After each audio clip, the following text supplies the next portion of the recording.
think it's going to be a close game, probably 24-17, Panthers.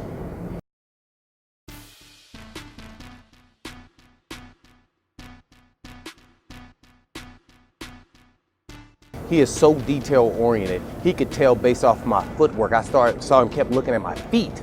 And so I gave him some hints in film study about some of the things that I do. So then, once I noticed that in the first quarter, then I changed it up. So you have to give him things that he hadn't seen. He's so smart, he's so intelligent. You have to, he can beat him with the mind now. Probably not as talented arm-wise, but you have to change things up. You got to show him something that he hadn't seen and then do the opposite. Their defense. If they start getting after Cam Newton and really make it uncomfortable in the passing game, I think that's when they then have an advantage, and then they get him in predictable down and distance, and they can attack him in the passing game and get to him and blitz him. I think then they can do 3- and 4-man blitzing to 6-man blitzing and kind of disguising a lot of things. I think confusion really is the thing that's going to get Cam Newton, because they confuse Tom Brady, one of the best in the business. If you can confuse Tom Brady, you can confuse Cam Newton.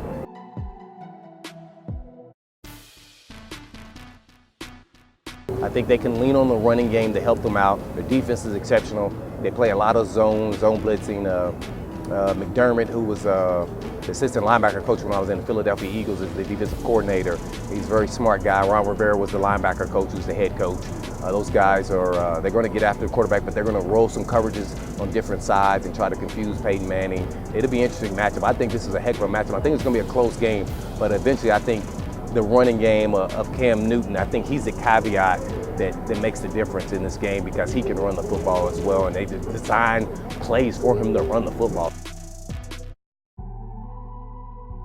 I think Cam Newton's just a different breed of a player. I don't think we've ever seen anything like him. I would call him the LeBron James of the National Football League, in that he's just kind of a freak of nature athlete who's 6'5", 6'6". Not only can he drop back and throw the ball from the pocket, but he also can run like a running back, I think, which is exceptional. It'll be interesting to see how long he can do that. I think we had Warren Moon on, who trained with him when he was coming out of college, who's a Hall of Famer, and said he may go down as one of the best ever. And at that time, we kind of laughed about that, us and the guys on 3HL. But if he can keep this up for a good extended period of time, which will be tough to do to stay healthy, he may go down as one of the better quarterbacks. But right now, I have to say that in our era, in this era of time, Tom Brady and Peyton Manning definitely have to be at the top of the class, and Brett Favre, of course. I remember Peyton Manning as probably the smartest guy to ever play the game, and one of the guys. I would even put him ahead of Tom Brady as far as understanding defense and how to attack them. I think Tom Brady has a little more ability in him in the arm, but I think he's done it for a long time. The longevity really is astonishing, and we got hats off to him. We have to give him much respect.